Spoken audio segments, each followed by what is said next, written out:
Alors, on va commencer ce cours. Erev Tov, bonsoir à tout le monde. Je crois que ce cours, il va être assez chargé parce que ça va être la culmination de tout ce qu'on a fait jusqu'à maintenant. Ce cours va s'adresser à la communication et tous les problèmes de communication. Donc, le premier cours, on a donné des notions de ce que l'engagement veut dire. Et on a parlé que la base de toute relation, c'est le besoin d'aligner les intentions, les engagements avec une vérité intérieure. Et on a parlé des concepts pour pouvoir construire en fait le cours d'aujourd'hui. Il va être basé sur tout ce qu'on a parlé jusqu'à maintenant.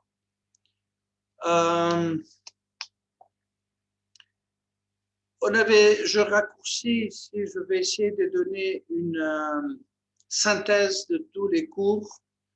C'est qu'on a parlé des aspirations, on a parlé des ambitions et de l'importance d'avoir une aspiration vers quelque chose de plus haut, quelque chose de plus élevé dans la vie.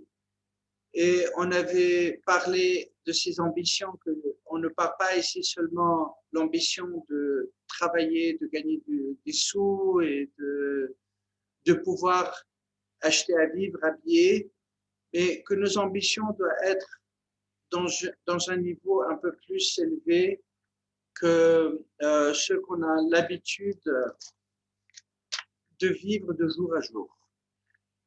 Et on est arrivé la dernière fois à un grand sujet de l'authenticité. Et je fais ici un rappel que quand on a parlé de l'authenticité, on ne va pas s'adresser vraiment à l'authenticité moderne, dans lequel, de plus que la personne elle puisse s'exprimer de façon unique à soi. Est-ce que c'est à travers les habits? Est-ce que c'est à travers une parole ou des arts?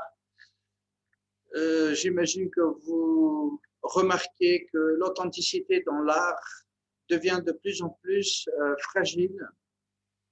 De plus en plus, la nullité devient le symbole de l'authenticité. Et on a vu la dernière fois que l'origine de l'authenticité se trouve dans la vulnérabilité.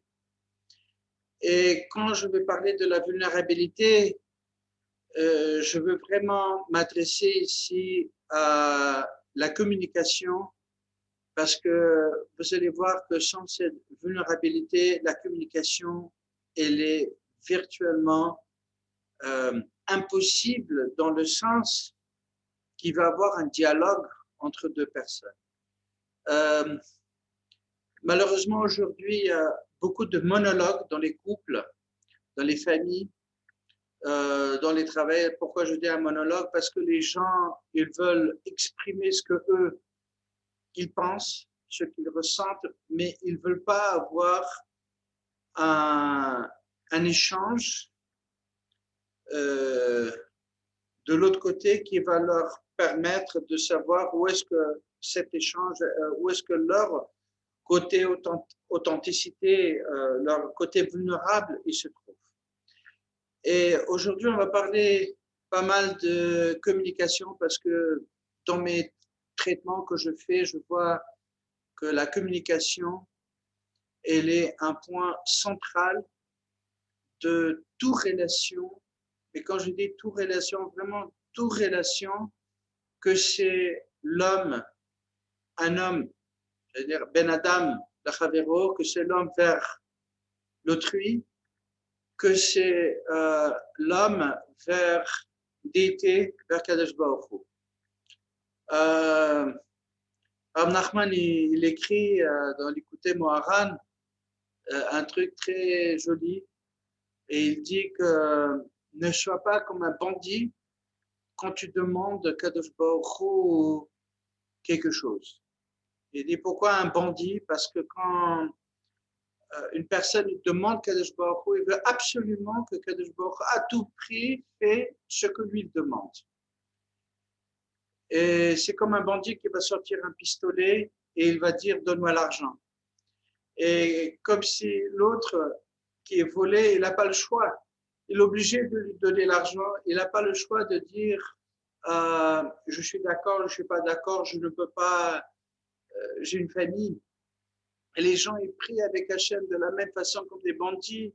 Ils s'attendent de Kadosh Baruch Hu de faire ce qu'il a demandé. Et s'ils ne reçoivent pas ce qu'ils ont demandé, alors bien sûr, ils vont aller à Kotel à 40 jours, ils vont lire des télim, ils vont aller chaque jour, ils vont faire toutes sortes de, entre guillemets, sgoulottes, des choses pour essayer de trouver la réponse de Hachem, que Hachem va accomplir leurs besoins, comme si Kadosh Baruch Hu, c'est un génie dans une bouteille qu'on va frotter, et donc j'ai un vœu, et je demande que ce vœu il soit maintenant rectifié à l'instant, sans prendre en compte que Hachem il fait tout pour le bien.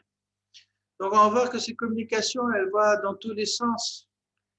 Et j'ai vu dans la Torah aussi, dans le Pirkei Avot, un truc très joli, une phrase, parce qu'il commence comme ça, le Pirkei Avot, que Moshe kibel Torah misinaï, Msara leUshua, Veshua leskenim, Shkenim le Nevi'im, Nevi'im Misaroua, l'Anshe Knesset Gdola, etc., etc. Il veut dire que Moshe il a reçu la Torah de Sinaï et il a transmis.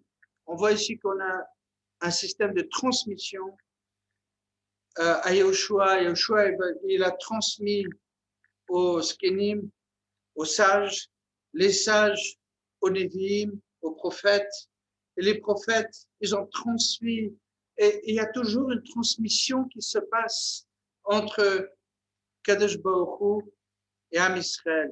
Et chose très jolie ici, avant de même commencer la notion de la communication, une question qui se pose, pourquoi c'est écrit que Moshe a reçu la Torah de Sinaï? Ça aurait été juste de dire Moshe qui belle Torah et Kadosh Baruch Hu, il a reçu la Torah de Hachem. Et si c'était écrit comme ça, on aurait bouché, entre guillemets, la bouche à tous ceux qui se posent la question, est-ce que c'est Hachem qui a donné la Torah? Est-ce que Moshe Rabbeinu n'était pas un génie, un Einstein, entre guillemets? Et qui c'est ce Sinaï? Peut-être il y avait une autre personne qui s'appelait Sinaï et que Sinaï l'a donné la Torah. Ben, c'est écrit, Moshe Kibel Torah, mais Sinaï. Alors, dans les explications, on dit oui, c'est écrit de Sinaï, mais c'est pas de Sinaï, c'est sur le mont Sinaï. Mais c'est un peu bizarre comme façon de regarder les choses. Ou c'est de Sinaï, ou c'est de Hachem. Et en fait, pour comprendre ici quelque chose, et vraiment, je lance déjà un petit goût de cette conversation de ce soir, parce que je suis très ému et avec beaucoup vraiment de reconnaissance à Kadosh Baruch Hu, je donne ce cours aujourd'hui parce que je pense que ce cours, à mon avis, il est une essence peut-être beaucoup oubliée aujourd'hui dans le monde, parce qu'on vit dans un monde de technologie, dans un monde des WhatsApp et des mails. Et je crois qu'on a oublié certaines essences très importantes et je suis très meragesh, je suis très ému parce que je veux parler des choses, je crois, très essentielles et très importantes, de les connaître parce que je pense que si on ne les connaît pas, on va avoir difficile à communiquer et on fait des fautes sans savoir et on va voir pourquoi nos messages, en fait, ils ne passent pas. En fait, Moshe, Il a reçu la Torah vraiment de Sinaï. Ça veut dire quoi de Sinaï? Il y avait le Midrash qui dit qu'il y avait des montagnes qui sont venues vers Kadosh Baruch Hu, ils se sont disputés, sur lesquelles les montagnes, Kadosh Baruch Hu va donner la Torah, qui va se mérite de recevoir la Torah. Et Kadosh Baruch Hu, il a donné la Torah au Sinaï parce qu'il était le plus humble de toutes les montagnes, mais quand même une montagne. Et ça, c'est très important. Parce que si c'était pas une montagne, alors j'ai plus de choix. J'ai besoin d'être une petite montagne, mais quand même une montagne pour pouvoir recevoir la Torah. Donc, le mont Sinaï, il était le premier de recevoir cette Torah. Parce qu'il était humble, il était le plus vulnérable de toutes les montagnes, parce qu'il était le plus petit, et c'est le seul qui n'est pas venu vers Kadosh Baruch Hu demander qu'il reçoit la Torah parce qu'il avait honte d'être la plus petite montagne de toutes les montagnes. Donc, Moshe Rabbeinu, la première chose qu'il était obligé de comprendre, c'est d'accepter sa vulnérabilité. Parce que Moshe Rabbeinu, il était grand, c'était un sage, il parlait bouche à bouche, face à face, entre guillemets, avec Kadosh Baruch Hu. Et pourtant, s'il n'y avait pas le mont Sinaï, qui était le premier de recevoir la Torah, parce qu'il était le plus humble de toutes les montagnes, ben Moshe Rabbeinu n'aurait pas pu recevoir la Torah. Dans cet endroit, on aurait cherché une autre montagne, Kilimanjaro, Popocatépetl, ou peut-être un autre endroit. Donc Moshe, il va apprendre une première leçon qu'il doit admettre, il doit être vulnérable et admettre que le premier qui a reçu la Torah, c'était le mont Sinaï, parce qu'il était humble de toutes les autres montagnes. Donc la Torah vient la Mishnah Pirkei Avot, et vient nous dire, regarde, si le côté vulnérable n'est pas existant chez toi, tu ne vas pas pouvoir recevoir la Torah. La Torah ne pourra que venir si tu es prêt à admettre ce côté fragile, ce côté vulnérable de toi, que s'il n'y avait pas un précédent, s'il n'y avait pas d'autres facteurs autour de nous, on ne pourrait pas être dans la réception de la Torah. Donc, Moshe Kibel Torah Missinaï, et il était obligé de recevoir. Et qu'est-ce qu'il a transmis à Yehoshua? Et qu'est-ce qui est transmis jusqu'à aujourd'hui?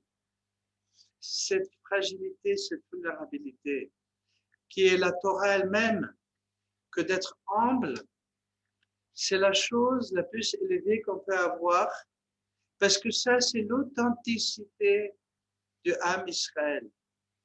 Et toutes nos communications vont que commencer à travers l'authenticité de la vulnérabilité qu'on a. Et là, je vais commencer le chapitre de la communication. Parce que la communication signifie une capacité de passer une information d'une personne à l'autre. Ce qui va être passé, ça va être une idée, une pensée, une émotion, un message qui va être vraiment utile à l'autre. Et je souligne ici le mot utile, parce que si ce message n'est pas utile à l'autrui, ce message n'a plus aucun sens. Aujourd'hui, vous allez voir que dans l'éducation, on va avoir des problèmes à passer des messages aux jeunes, parce que les jeunes, ils vont être dans une bulle, si je peux dire comme ça, dans une muraille de fer, de ferraille, qui vont empêcher d'entendre ce que l'enseignant veut dire. Et il va se faire que les petits-enfants, on leur dit par exemple qu'ils ne peuvent pas maintenant aller sortir jouer dehors ou manger un chocolat ou avoir un plaisir qu'ils veulent désespérément maintenant. Dans le monde moderne, ça va être un enfant qui veut regarder un film et que le parent va lui dire non, pas maintenant. Et l'enfant va commencer à crier, hurler. Et comme si là, on n'arrive plus à communiquer avec les enfants. Et là, ce qu'on va faire, on va commencer à crier, on va commencer à s'énerver parce qu'on veut passer un message à l'enfant qui doit s'arrêter. Mais Aleva est que c'était qu'un problème d'éducation. Combien dans les couples on va avoir un conjoint qui va s'adresser à l'autre conjoint en demandant quelque chose et que si l'autre ne réagit pas de la façon dont le conjoint il demande sa demande, ça va créer tout de suite une dispute. Et en effet, après les disputes, ils vont voir qu'ils se sont ratés complètement, il n'y avait aucune communication entre eux. Alors, moi, je vois dans mes traitements des couples, des maris, je me rappelle une fois un homme, un grand bonhomme, qui est venu et il a amené sa femme. Sa femme, elle était comme un ombre. Elle n'avait pas de lumière en elle. Elle parlait rien du tout. L'homme, c'était une personne très simple, un peu brute dans sa... Et je juge pas, je juge personne. Il s'est assis dans la chambre de travail et il m'a dit, est-ce que tu peux faire un traitement? Elle ne parle pas, elle est teinte, elle dit rien. Alors, je dis, il n'y a pas de problème. J'essaie de parler avec cette femme. Elle est teinte. Elle est dans une dépression profonde. Elle dit rien. Je dis, OK. Je commençais à travailler. On a fait un traitement. Ils sont partis, au revoir. 2 semaines plus tard, l'homme, il m'appelle au téléphone. Hurlant. Il me dit, Sita, qu'est-ce que tu as fait? Qu'est-ce que j'ai fait? Elle dit, elle n'arrête pas de crier du matin au soir. Je lui dis, ben, maintenant elle parle. Tu as voulu entendre? Ben, maintenant elle te parle. Écoute ce qu'elle te dit. Il m'a raccroché le téléphone. En fait, c'est exactement le problème qu'on a dans les communications. C'est que les communications se ratent complètement. Et parce qu'ils se ratent complètement, les gens, ils ne s'entendent pas. J'ai des couples qui viennent avec des problèmes de shalom bayit. Et quand je dis, mais vous communiquez, bien sûr. Il y a ce que j'ai entendu une fois d'un rave, il dit une blague, bien sûr, il dit, moi et ma femme, on est 10, moi je suis 1, elle est 0. Il y a des fois des communications, mais qu'est-ce que ça veut dire? Je lui ai dit, elle ne m'écoute pas, je lui dis, elle n'écoute pas, je lui ai dit, elle n'écoute pas. Ou c'est la femme qui va dire, ben, je lui dis, elle n'écoute pas. Il n'y a pas de communication, ce sont des monologues qui se passent. Et les gens, ils vont baver, ils vont parler, et en fait, ils ne savent pas qu'il n'y a aucun dialogue, il n'y a aucune communication qui se passe entre les gens. Donc, pour commencer une communication, on va voir qu'on va apprendre quelques concepts pour pouvoir présenter des outils comment vraiment communiquer. Mais pour pouvoir communiquer, je dois comprendre d'abord de quoi cette communication elle est faite. Quels sont les composants de cette communication? La première chose que j'ai besoin dans une communication, j'ai besoin d'avoir un émetteur. Ou si vous voulez, Euh, J'utilise des termes peut-être un peu télévision, un expéditeur, un émetteur, celui qui va envoyer un message. Pour que ce message puisse voyager d'un endroit à l'autre, je vais avoir besoin aussi le contenu de ce message. Qu'est-ce qu'il est ce message en soi?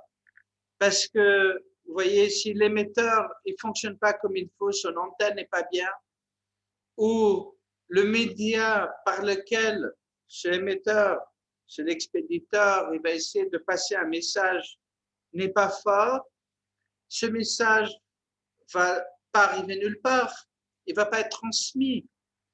Il y a des couples où les gens, Baruch Hashem, Am Israël, Kedoshim, et des fois de bonne volonté ont traduit mauvais et peut-être pas malsain, mais simplement on ne traduit pas correctement qu'est-ce que ça veut dire être humble. Alors des fois, quand il y a dans une maison une femme qui n'est pas contente, alors les hommes ils se taisent pour ne pas causer le problème de Shalom Bayit. Et ils se plaignent et disent de plus que je me tais, de plus elle crie. Et je dis rien. Je me tais, je dis oui chérie, oui chérie, oui chérie. Et elle crie encore plus. Va les comprendre, ces femmes. Et en fait, le problème ici, c'est que s'il y a un émetteur qui envoie un message et qu'il n'y a pas quelqu'un, un destinateur qui va recevoir ce message et qui va aussi réagir à ce message, alors c'est comme si ce émetteur reçoit un code erreur. Le cerveau de cet émetteur, de celui qui essaie de passer un message, quelque chose qui l'embête, quelque chose qui est à l'intérieur, parce qu'il n'y a pas de feedback, il n'y a pas de réponse. Alors la personne reçoit dans la tête, je parle d'émetteur ici, d'expéditeur si vous voulez, il reçoit dans le cerveau error code, error code. Il y a une erreur, le message ne passe pas. Maintenant, comme l'expéditeur n'a pas compris qu'en fait, peut-être le média à travers lequel il envoie le message n'est pas le bon, mais on va voir que c'est pas que l'expéditeur qui est le problème. Ici, le problème, ça peut être le message lui-même, le contenu. Qu'est-ce qui est le contenu de ce message? Et on va voir aussi que ce que le destinateur, il doit recevoir, si lui, il n'est pas ouvert vers ce message et il n'est pas bloqué par des murailles de défense qui sont tout autour de lui, ce message ne va aller nulle part. Et c'est là où toutes les relations, elles tombent.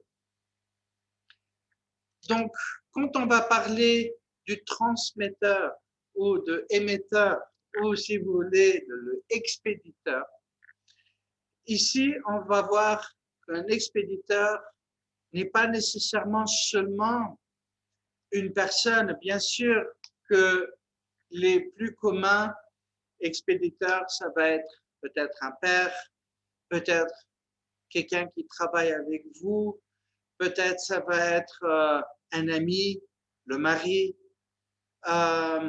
qui va essayer de vous enseigner, de vous dire quelque chose.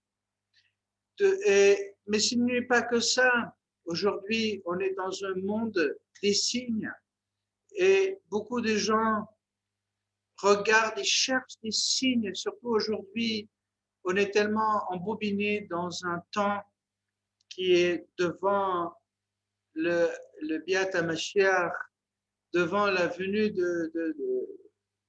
pas seulement du Mashiach. Moi, personnellement, je dis, vous m'excusez, moi, j'attends Kadosh Baruch Hu, j'attends le Mashiach, Baruch Haba, et moi, j'attends la Shrina qu'elle se dévoile. On cherche toutes sortes de signes attestant qu'il y a quelque chose qui se passe. Entre parenthèses, il y a un endroit, je crois que c'est Malbim qui parle, Et il dit qu'à cause de tous ces gens qui sont Mebassri ma Géoula, ils sont en train de repousser la Géoula. Pourquoi?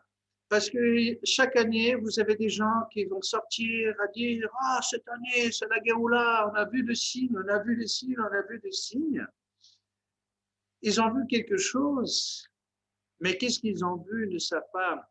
Amchal, il écrit dans le Kalach Pitre Chochma, dans les 138 portes de sagesse, dans un livre de Amchal, Rabbi Chaim Moshe Luzzatto. Il parle sur les Nevi'im, sur les prophètes. Il dit que le prophète, ce n'est pas quelqu'un qui cherchait des signes. C'était quelqu'un qui, son seul but était de se brancher à Kadosh Baruch Hu et d'être en unité, ce qu'on appelle Yichud, avec la Shrina. Et en force d'être en unité avec la Shrina, alors il recevait aussi des images, il recevait des informations. Mais ces informations qu'il recevait n'étaient pas données aux interprétations. Avec l'image, il dit Ramchal, venait l'explication de ce qu'il voyait. Donc, aussi des gens, ils regardent les signes comme des choses qui vont dire, qui vont être des émetteurs, des transmetteurs d'un message. Et beaucoup de fois, ils se trompent. Je prends une petite parenthèse ici. Un grand problème, et ça je parle énergétiquement comme un thérapeute, des fois surtout dans les familles d'Afrique du Nord anciennes, peut-être plus que modernes, quand il y a un bébé qui naît, et des fois parce qu'un parent il voulait que l'enfant il s'appelle selon le nom d'un grand-père, et l'autre conjoint, généralement, c'est peut-être le père, il n'est pas d'accord avec cette idée parce qu'il veut nommer sa propre famille sur la descendance. Alors, ils vont se réveiller le matin, ils vont dire, j'ai rêvé Eliyahu Hanavi. Et Eliyahu Hanavi, il a dit que cet enfant va s'appeler... Et en fait, ce sont des jeux, des signes, parce que qu'ils ont rêvé, ils vont avoir des messages, et maintenant, le père, il ne peut pas dire non, il va dire, ah bah si c'est ce qui est reçu, donc ça c'est déjà décidé Bachamel. Ça c'est un aspect des transmetteurs. Un autre aspect des transmetteurs, c'est des gestes de chesed. Des fois, des gens qui veulent faire du chesed aux gens qu'ils aiment, ils n'ont pas besoin des paroles. Ils font un geste de gentillesse et ces gestes vont parler plus que toutes les paroles. Un transmetteur, ça peut être un habit, ça peut être un moré, ça peut être une autorité rabbinique qui va passer un message, transmettre quelque chose au public ou transmettre quelque chose aux étudiants. Donc ça, c'est qu'est-ce que c'est un transmetteur? Le transmetteur maintenant va passer évidemment le message. Ici, quand je veux parler le message, je vais un peu freiner parce qu'avant que je parle du message, ou peut-être je veux donner quand même quelques petites données sur le message. Le message en soi, il exprime, c'est le porteur d'une intention de la personne. Et cette intention, elle n'est pas obligée de parler uniquement par des paroles. Cette intention va avoir besoin de médias à travers lequel cette intention va devenir une expression de cette intention. Donc le message en soi, encore une fois, on parle d'une intention. Et cette intention, elle va s'exprimer à travers les paroles, elle peut s'exprimer à travers des gestes, ça peut être des bons gestes, ça peut être des mauvais gestes. Vous avez qu'à voyager en Israël dans les routes, Vous allez voir comment les gestes sont très forts. En Italie, il y a des gestes, et je dis toujours à mes élèves, ici en Israël, quand vous faites un geste comme ça veut dire attendez une seconde. J'ai travaillé de nombreuses années en Rome, en Italie, et je ne sais pas pourquoi.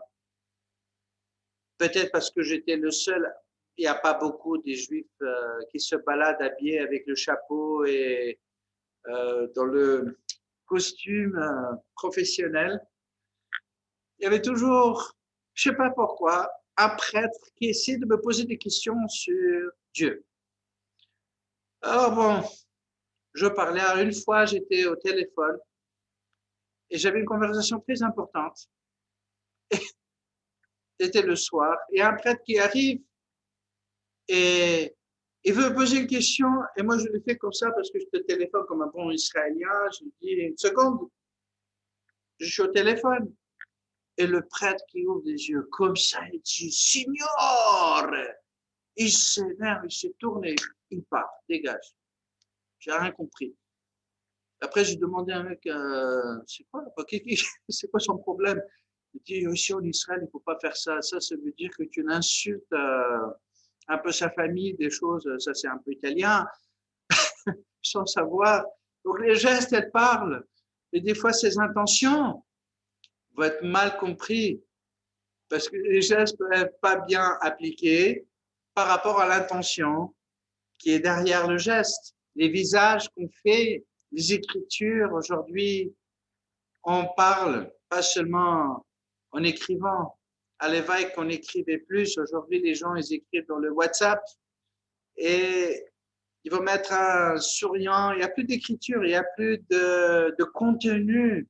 Si le contenu est un peu trop long, des gens sont déjà, ouf, il me saoule. Il écrit celui-là, dis donc, il bavarde. Alors, et ça peut être de l'art, ça peut être de la musique, chanter, ça peut être vraiment un dessin qui va exprimer certains états d'âme. Ici, je veux m'arrêter un tout petit peu sur le message, parce que vous allez voir que au niveau de transmetteur, ce que lui, il a besoin déjà chez lui, il a besoin d'avoir d'abord une intention qui est claire avant de envoyer le message. Parce que selon son intention dans sa tête, le message va voyager vers le destinataire, celui qui va écouter. Et là, vraiment, je veux un peu parler sur l'éducation des enfants. Et une très importante chose à dire que l'intention, il n'y en a pas beaucoup, il n'y en a que deux. Une intention qui va avoir une source, parce que l'intention, elle est tirée comme d'un puits, on tire de l'eau. Et les sages nous apprennent que la personne il peut tirer l'eau ou d'un puits de la Kedusha ou d'un puits de la Touma. Il n'y a pas d'autre puits. Et on voit que Harry et Ramchal, il amène pas mal des sages de Kabbalah qui dit que le foie, dans le foie se trouve là où habite le Yetzer Hara. Et le foie, il ne peut être consumé que par le feu. Et d'ailleurs, on mange le foie, on ne peut pas le manger, le cuire. C'est interdit parce qu'il contient le sang. On ne peut pas, avec le sel, tirer tout le sang. Le seul petit coup de foie, se le mettre sur le feu. Et il dit, qu'il y a deux sortes de feux qui peuvent descendre sur ce foie. Parce que le foie, c'est comme un bois. C'est comme de bois du Beth Amikdash où il y a le feu qui doit descendre là-dedans. Et il dit, où est-ce que ça va être? Le feu de la Kedusha? Ou est-ce que ça va être le feu de la Touma? Et dans la parole, c'est la même chose. L'intention est comme il va être tiré d'un puits. Maintenant, le puits de la vulnérabilité, c'est le puits qu'on appelle l'amour, la ahava, le chibo, la connexion. Le puits qui va venir de côté égoïste, je veux, donc je dois avoir, c'est lui qui va donner au message le contenu, c'est lui qui va colorer et ne faites pas des fautes. Il y a une phrase qui dit que le Gehinam, l'enfer, il est créé des vœux, des bons vœux, des gentils vœux. Il y a beaucoup de gens qui se suicident parce que les parents, ils étaient tellement durs avec eux pour leur bien. Et beaucoup de fois, on fait des choses pour le bien d'enfants parce qu'on lui veut du bien. Mais on ne vérifie pas est-ce que notre intention vraiment à l'intérieur, c'est vraiment pour le bien d'enfant ou est-ce qu'il est parce que moi je veux que lui soit d'une façon ou l'autre. Et là-dedans, il faut être vulnérable de voir la vérité. Abraham Avinu, quand il était devant Kadosh Baruch Hu, même que Kadosh Baruch Hu lui a déjà donné la promesse que de Yitzhak, de ce qui va sortir de lui, les enfants, c'est à eux qui va donner l'Eretz Israël. Et quand même, à un point, Abraham Avinu va s'adresser à Kadosh Baruch Hu et va lui dire Bama Eda Ki Rachena. Comment je veux savoir que mes descendants vont vraiment avoir le srout de recevoir la terre d'Eretz Israël. Et on voit ici qu'Abraham Avinu, les grands, ils n'étaient pas seulement inquiets pour eux-mêmes, ils étaient toujours inquiets pour la descendance, pour le futur de ce qui va venir. Et il montre sa vulnérabilité, mais dans son intention, il n'était pas très clair. Et il y a certaines qui justifient Abraham Avinu. Et bien sûr, on n'est pas ici pour poser des questions sur Abraham Avinu parce qu'il est trop grand pour nous et qui, moi, surtout, je suis de parler, mais on parle des concepts, on apprend. Avec un grand lamet, on est des étudiants, c'est tout, on partage une étude.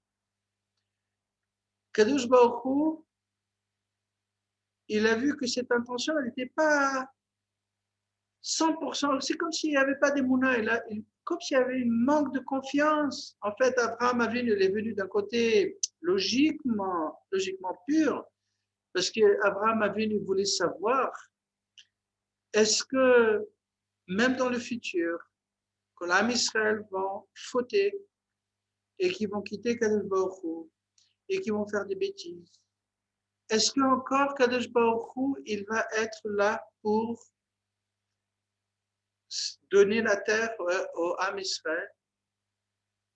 Et Kadosh Baruch Hu, il répond quelque chose de très étrange. Et vous allez voir dans une seconde pourquoi j'amène ce passage. Vayomer l'Abraham, Kadosh Baruch Hu, il dit à Abraham, Yado atida ki ger yeh zaracha ve'eretz lo lahem. Il dit que tu saches, Yado atida, c'est comme une terminologie en hébreu qui dit que tu saches à 100%, que tu sois clair avec ça, que tes descendants vont être des étrangers dans un pays qui n'est pas le sien. Alors évidemment, ici, il va parler après que de 400 ans de Galut Mitzrayim, mais ici, une phrase très sensible. Il y a un rave qui s'appelle Rav Yitzhak Shakouf. J'ai entendu de lui cette interprétation qui m'a beaucoup touché. Il dit, regarde, Pour que quelqu'un soit un étranger quelque part, il faut qu'il ait une maison. Quelqu'un qui n'a pas de maison, il n'est pas étranger nulle part. Il y a en Amérique ce qu'on appelle des homeless. Il y en a à Paris, il ne manque pas. Malheureusement, en Israël, ça commence à être un grand problème aussi parce que les gens, ils n'ont pas d'argent, ils n'ont pas quoi manger. C'est un état très difficile maintenant. Bezrat Hashem, que ce shiur soit mérite de tout le clan d'Israël. Il nous sort de ce galout rouhani, physique, de ce galout émotionnel, parce que je crois que ce galout émotionnel, il est terrible. C'est lui qui nous bloque toutes les possibilités dans le galout, dans la Géoula physique. Donc, un homeless, je ne sais pas comment on dit en français un homeless, les gens qui sont dans les rues, des clochards, on appelle ça. Ils n'ont pas de maison. Et là où il est content. C'est pas guerre. C'est pas guerre. Zaracha guerre eretz lo lahem.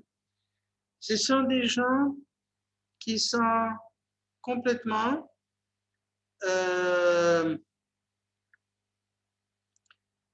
attachés à l'endroit où ils sont. Alors vous allez voir à Paris, il y a des gens, ils se mettent sur un pont, ils dorment bien, ils se mettent sous une couverture, c'est sa maison. Et par contre, quelqu'un qui a une maison, lui, il va se sentir étranger. Même si vous partez dans un hôtel de très haute qualité, dans un grand hôtel, et dans cet hôtel, vous allez kiffer. Vous n'êtes pas chez vous. Vous sentez, c'est pas ma maison. Vous sentez que vous êtes en guerre. Je suis quelqu'un qui habite quelque part, mais c'est pas ma maison. Et quand je rentre chez moi, c'est ma maison. Et Kadosh Baruch Hu, c'était ça la réponse à Abraham a dit, ne t'en fais pas. Que tu saches, parce qu'ils vont goûter, ils vont avoir leur maison. Quand ils seront ailleurs d'Eretz Israël, ils vont savoir, on est des habitants dans des autres pays, mais notre maison, c'est Eretz Israël. Et vous voyez, ça, c'est un problème avec les enfants aujourd'hui. Beaucoup d'enfants, si un enfant n'arrive pas à communiquer avec ses parents, c'est un enfant qui n'a plus de maison.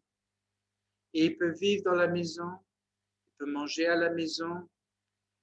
S'il n'est pas respecté, s'il n'est pas accepté dans sa particularité, s'il n'est pas aimé pour ce qu'il est, s'il n'a pas son territoire dans son caractère qu'il est, cet enfant devient homeless. Et pour cet enfant d'être à la maison ou dormir chez un copain ou être ailleurs n'a plus aucune signification. Et vous allez voir à quel point ici, quand je parle d'intention, je veux dire une petite chose comme une avance, que on a des mitzvot, ben adam le makom, on a des mitzvot qui sont entre l'homme et Kadosh Baruch. Mais à Rosh Hashanah, vous allez voir que quand on vient, on va demander Kadosh Baruch Hu qu'il nous mesure berachamim, qu'il nous mesure mida keneged mida. Ça veut dire qu'il nous considère, on a fauté toute l'année et malgré Rosh Hashanah, comme j'ai déjà dit, c'est une fête, c'est un Yemei Hanorim, Yom Nora, c'est un temps très dur parce qu'on juge la personne pour la vie, pour la mort. Et il peut se faire qu'il y a deux personnes qui ont transgressé de la même façon. Et il peut se faire que dans ce jugement, en haut, Bachamaim, Kadosh Baruch Hu juge un chayav, qu'il va être puni pour ça, donc il va avoir une mauvaise année. Et l'autre, il va être jugé zakai. Il veut dire, lui, il est bien. Et pourtant, ils ont transgressé exactement la même transgression. Comment ça se fait? Parce que Kadosh Baruch Hu nous dit qu'il est avec nous, Mida Keneged Mida. La façon dont vous avez jugé vos proches, vos enfants, vos conjoints, vos amis, et écoutez-moi bien ce que je dis, pas verbalement, dans l'intention, de la façon que vous avez parlé dans votre tête, dans votre cœur, parce que Lev Mevin, c'est le cœur qui comprend. Si dans l'intention, vous avez jugé pas favorablement votre autrui, les gens qui sont autour de vous, Kadosh Baruch Hu, il se tourne vers ces gens-là, pas à vous, à ce shalom, et il va dire, toi, tu juges comme ça, moi, je te juge Mida Keneged Mida. Si dans l'intention, tu as jugé bien l'autrui, alors que tu saches que je te jugerai aussi bien. Et chas v'shalom, de dire, mais c'est comme si c'est possible de faire un shohad, de faire une ruse avec Kadosh Baruch Hu, mais Kadosh Baruch Hu nous demande que la mitzvah, ben Adam, lechavero, de l'homme vers son ami, sont tout d'abord, parce que c'est là où se trouve notre vulnérabilité. Est-ce qu'on est capable vraiment à l'intérieur de faire très attention? Et ils disent en hébreu, la façon que c'est écrit, Ben Adam lechavero. Chaver, c'est un ami, ça traduit. Mais ça vient du mot chibour, connexion. Il dit, est-ce que tu as connecté à ton proche, même si lui, il a fait mal, il a fait terrible, et tu veux maintenant lui dire quelque chose pour le mettre à sa place, attention comment tu vas le juger. Parce que l'intention, elle va tirer de quelque part, elle va sortir de quelque part. Et c'est là où je dois faire attention. Est-ce que cette intention, je l'ai tirée de ma pensée pure, du chibour? C'est dire quoi le chibour? Connexion. C'est écrit Hevedan Koladam, les kavizchut. Tu dois juger chaque homme, chercher un mérite. Et ça, c'est les traductions françaises qui ne veulent rien dire du tout. Il y a autre chose qui veut dire cette phrase. Kav, en hébreu, ça veut dire une ligne. Un point que je tire devient une ligne, mais c'est le même point. Est-ce que entre ton cœur et le cœur de l'autrui, tu as mis cette ligne? Est-ce que tu as d'abord reconnu que tu es en train de parler à toi-même?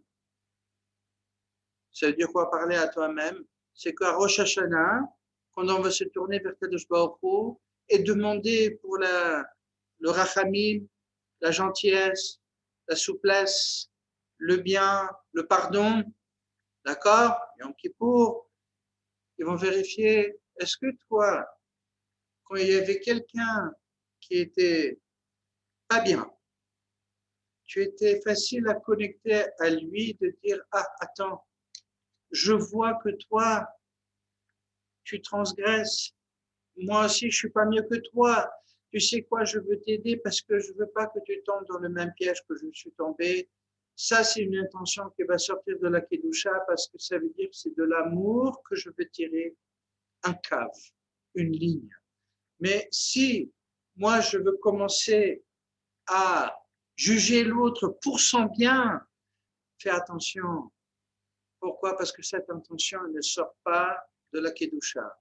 Elle sort parce que toi, tu veux montrer que tu es juste, alors que tu sais très bien que personne n'est parfait, et tu veux, toi, que l'autre il soit parfait, parce que tu ne veux pas que tu fais, entre guillemets, tes fautes. Donc, on va donner aux autres, en leur jugeant, en leur donnant qu'ils sont mauvais et pas bien. Mais faites attention, et si je fais comme c'est une grande parenthèse, quand je parle de l'intention, elle est la base de la communication. Si cette intention elle n'est pas mise dans le bonne valeur, vous allez rater complètement la communication avec l'autre. Et là, c'est commence le problème. Qu'est-ce que je fais avec cette intention? Imaginons que j'ai une intention pure. D'ailleurs, je vous propose d'essayer de faire une chose. Je vous propose d'essayer d'aimer quelqu'un et lui parler fâché. Et vous allez voir, c'est impossible. C'est pas possible de parler avec quelqu'un fâché si vous avez que de l'amour, un chidour qui aime l'autre, qui est en plein bulle d'amour. Il peut crier sur la personne méchant, mais non, il va dire, mais écoute, il se ramollit en 3 secondes. Et de l'autre côté, essayez de parler amour quand vous êtes fâché, quand vous êtes énervé, vous allez voir, ça marche pas. Pourquoi? Parce que l'intention et le message que vous allez passer, les mots vont simplement expliquer votre intention, les gestes, les visages, l'écriture. Et là, il faut faire attention. Parce que ça, ici, le message, il va entre l'expéditeur vers le destinateur.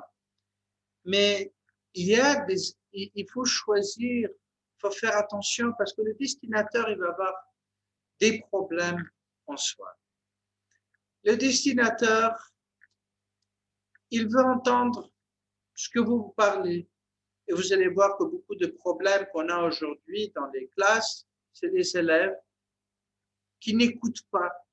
Et on leur crie, mais écoute, écoute. Et les mourides, ils répètent, écoute, écoute. Et les parents, mais tu n'écoutes pas. Et les pauvres, et vraiment, ils essaient d'écouter. Mais c'est pas écouter qu'ils ont besoin de faire, c'est comprendre ce qu'ils entendent. On écoute, mais si le destinateur, il est bloqué par des peurs, il est bloqué par tout un système dans le cerveau, le message ne va pas passer. Parce que vous voyez, quand il y a un émetteur qui va parler, le destinataire, lui, il écoute avec les 5 sens, avec le son, la vue, l'odorat, le goût, le son, l'intonation qui est appliquée. Et il y a un filtre terrible, parce que quand vous entendez quelque chose, qu'est-ce qui se passe? Notre inconscient, il est tellement vite. Il fonctionne un peu moins que la vitesse de la lumière, mais c'est très, très, très puissant et très vite. On ne se rend pas compte. On a l'impression d'écouter au moment que j'entends, mais en fait, ce qui se passe, c'est qu'il y a des filtres dans le cerveau qui vont d'abord recevoir des bruits. Le cerveau doit prendre ces bruits maintenant.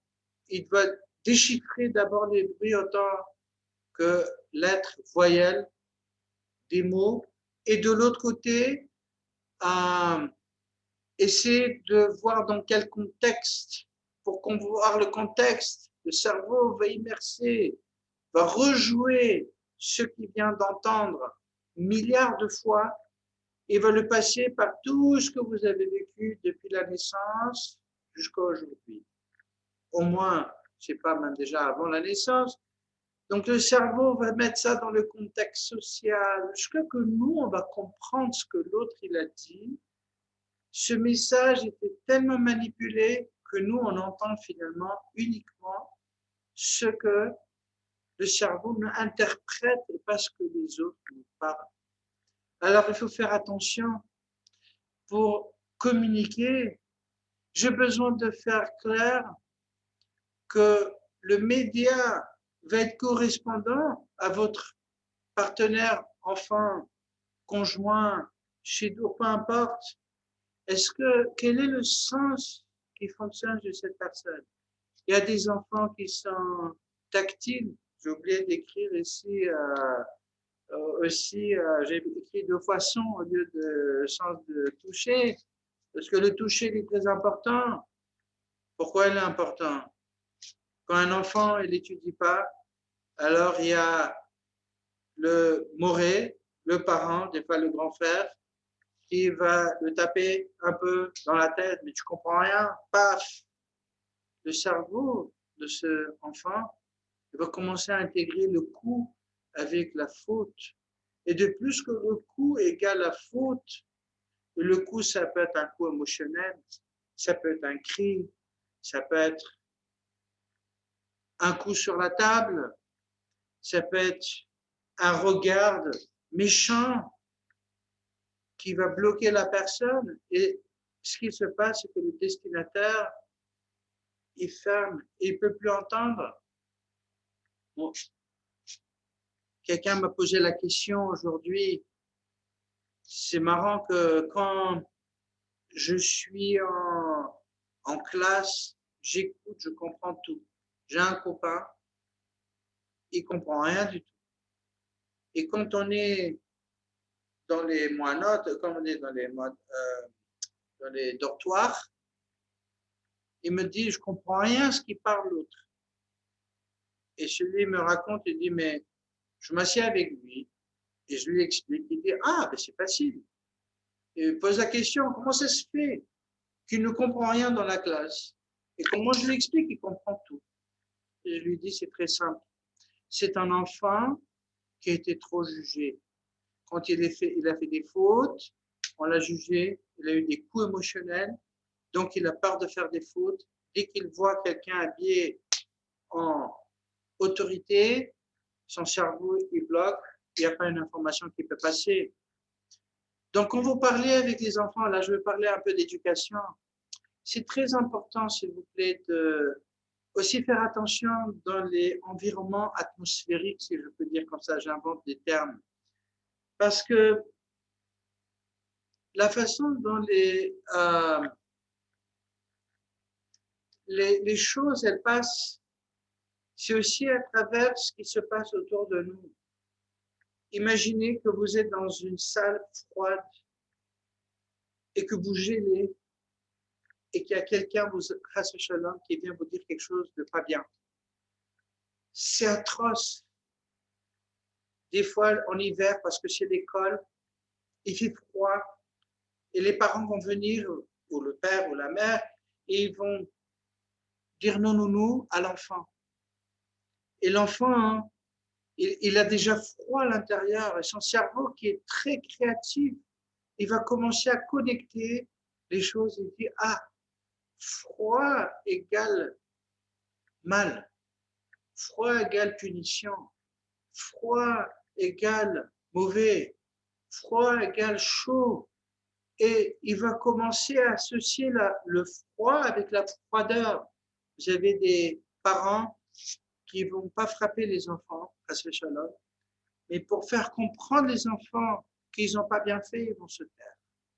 Ils vont faire un silence atroce. Crois-moi que cet enfant va préférer une gifle que ce silence.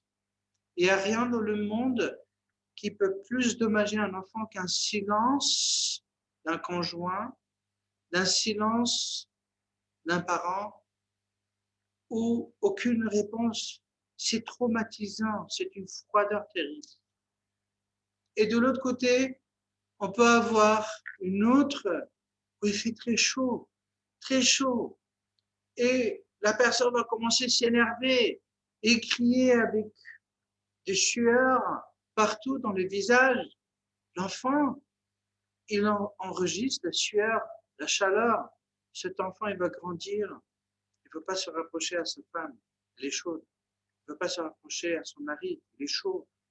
Il est difficile avec la chaleur. Pourquoi? Parce que cette chaleur, elle porte un mal, une douleur. Je ne veux pas cette chaleur. Ils deviennent des gens froids. Il y a des moments de la pluie. À Paris, vous le savez très bien, quand il pleut, les gens sont déprimés. Ceux qui étaient en Angleterre, Londres, Manchester, quand il pleut, et il pleut, c'est des déprimes. Les gens, ils sont tellement déprimés. Vous allez voir même dans les films, bon, je ne regarde pas tellement des films, mais quand il veut montrer quelque chose de mal, il y a toujours la pluie qui tombe, un temps horrible. Où est-ce que je vais arriver? Faites attention dans quel environnement vous allez dire. Vous voulez éduquer votre enfant, vous voulez parler. Au moins, trouvez une atmosphère qui est bonne atmosphère, confortante. Passer quelque chose de mal à quelqu'un, dire quelque chose, une information qui est peut-être pas joyeuse pour l'autre, à la condition que l'intention vraiment vient de l'amour. Et je vous promets, Blineder, interdit de promettre, elle dit Blineder, comme si je promettais, que quand quelqu'un donne une rubrique qui va dire quelque chose de son intention d'amour, de connexion, ça ne peut pas passer mal. Un autre truc que je voudrais que vous faites attention, quand vous allez parler de choses, vous voulez communiquer des choses qui sont importantes, ne fumez pas. C'est une grande erreur. Vous fumez pour vous calmer, vous fumez parce que vous êtes en stress, vous êtes énervé, vous avez envie de taper la personne qui est devant vous. Mais sachez que la fumée, de voir quelqu'un qui fume et qui parle une colère, c'est comme un dragon qui sort du feu. Si c'est un enfant, c'est un traumatisme, c'est un grand traumatisme. Faites attention aussi, quand vous parlez, quel est l'odorat de votre bouche? Faites attention un peu à votre haleine. Je ne suis pas ici dans l'esthétique. J'ai eu des enfants qui m'ont parlé comment les rabbinim, ils ont crié sur eux dans les Talmudei Torah. Et ce qui restait dans le choc, c'était l'odorat de leur bouche, ce qui sortait de la bouche pendant qu'ils parlaient et criaient sur eux. Faites attention, parce que tout ça, ça va faire ça fait un total. Cet environnement doit être choisi. Donc, si vous voulez parler avec l'autrui, vérifiez d'abord, est-ce que là où vous sortez ce puits, cette intention d'où elle vient, est-ce que vraiment elle est pour le bien de l'autre? Ou est-ce que vraiment, même que c'est juste, attention, je ne parle pas que c'est pas juste, est-ce que ça vient vraiment parce que vous avez envie de voir la chose de telle ou telle manière? Et il peut se faire. C'est pas un problème qu'un père, une mère, ou un conjoint, comme un enfant, il veut son chocolat, alors il ne reçoit pas, il n'est pas content, il crie, il bug, parce qu'il veut, et c'est OK. C'est aussi l'amour. Mais au moins, soyez purs dans cette attention. Si je dis à mon enfant que je l'aime et que cet enfant il est très précieux pour moi, et que si je lui dis que moi je suis faible et vulnérable, et pour cela je crie parce que je suis touché, je suis ému, je suis dans l'amour, l'enfant ne va jamais prendre ça et dire ah, tu me saoules, il ne va jamais dire tu m'aimes pas. On a mentionné un tout petit peu dans un cours. Je veux finir ce cours d'aujourd'hui avec une petite histoire, une petite clé importante. Quoi faire avec un enfant, je parle d'un enfant jusqu'à 6 ans, qui pleure? Peut-être vous l'avez regardé pas bien, peut-être vous avez dit un peu trop fort, il était trop sensible, maintenant il pleure. Et les enfants, quand ils pleurent, ils ont toujours deux pleurs. Il y a un pleur petit, après ils prennent de l'air, ils remplissent les poumons, et là, tout le monde y ferme les oreilles parce que là, ça hurle. Ce deuxième cri, l'enfant pleure, j'ai déjà mentionné, pour sa vie, il est dans l'instinctif. Lui, il ne sait pas que les parents vont le garder. Il n'a pas signé un contrat avec les parents. S'il vous plaît, au lieu de lui faire comprendre et lui crier arrête, stop et augmenter, jeter encore plus de l'essence sur le feu, je vous propose de faire une autre chose, sans aucune explication. Donner un chibouk, un câlin à cet enfant. Dites-lui une phrase, je t'aime. Et cet amour, elle n'a aucune condition. Si l'amour, elle n'a pas de condition, on peut parler. Et sachez, on est tous les mêmes. Quand vous voyez votre conjoint qui n'est pas content, ne soyez pas muet pour être shalom bayit. Vous allez que perdre le shalom bayit. Essayez de comprendre. Répétez à cette personne, est-ce que j'ai bien compris ce qui te dérange? C'est 1, 2, 3. La personne va dire oui, c'est ça qui me dérange. Au moins, dites-lui, je suis désolé, je comprends. Commencez un feedback, ça devient un dialogue. Et là, votre relation, elle va fleurir. Autant que les relations sont monologues, je te dis, donc tu écoutes. Je t'ai déjà prévenu, tu aurais dû savoir, toutes ces phrases-là ne viennent pas de la Kedusha. Elles viennent que d'un seul puits, c'est l'appui de je veux pour mon bien, parce que je pense que c'est un monologue. Les monologues ne sont pas de la Kedusha. Je vous souhaite une bonne soirée, que des bonnes choses. Et Bezrat Hashem, oui, je voudrais faire une petite annonce, s'il vous plaît. J'ai beaucoup de gens qui m'envoient des questions. Je n'arrive pas à répondre dans ces cours parce que ça va prendre beaucoup de temps.